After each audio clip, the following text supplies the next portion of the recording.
Kita beralih ke informasi lain, Saudara. Gubernur Bengkulu, Helmi Hasan, menyoroti kondisi rumah balita yang sakit cacingan.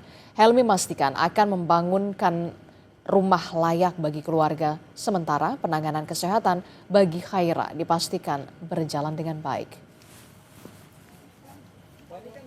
Kasus balita berusia 18 bulan cacingan akut mendapat sorotan dari Gubernur Bengkulu, Helmi Hasan. Selain memastikan penanganan dan perawatan balita itu dengan baik, Helmi juga meminta pemerintah daerah menerjunkan tim untuk menyelidiki secara pasti penyebab dari penyakit cacingan tersebut.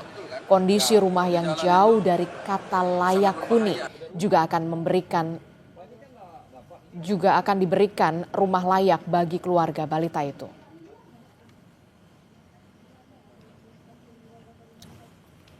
Kita akan buat bedah rumah nanti, makanya saya lagi minta laporan dengan pemerintah setempat, RT RW-nya gimana. Lahannya itu punya dia bukan.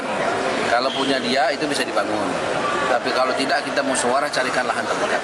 Pasca kasus ini apa rencananya yang Pemprov intervensi untuk kasus ini Pak Guru? Ya kita harap nggak terulang kembali, maka pemerintah daerah provinsi tingkat 2 kita akan turun ke bawah ya, untuk kemudian bukan hanya kejadian baru kita bertindak, tapi sebelumnya begitu. Ya, oke, terima kasih. Makasih Pak Guru.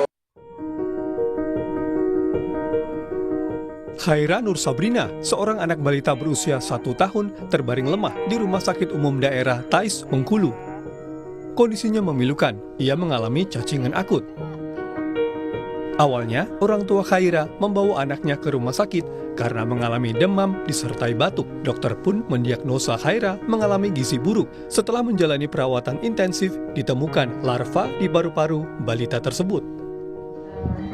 Pas di ronsen ketahuanlah bahwa ada cacing, dan setelah itu juga waktu dikasih obat cacing itu cacingnya langsung keluar dari mulut, dan sampai saat ini jumlah cacing itu sudah ada 8. Tadi dokter anaknya bilang dari hasil ronsen itu ada gumpalan cacing yang tidak bisa dikeluarkan secara normal dari anusnya. Jadi mau dirujuk ke dokter bedah anak, karena yang ada dokter bedah anak kan di M. Yunus.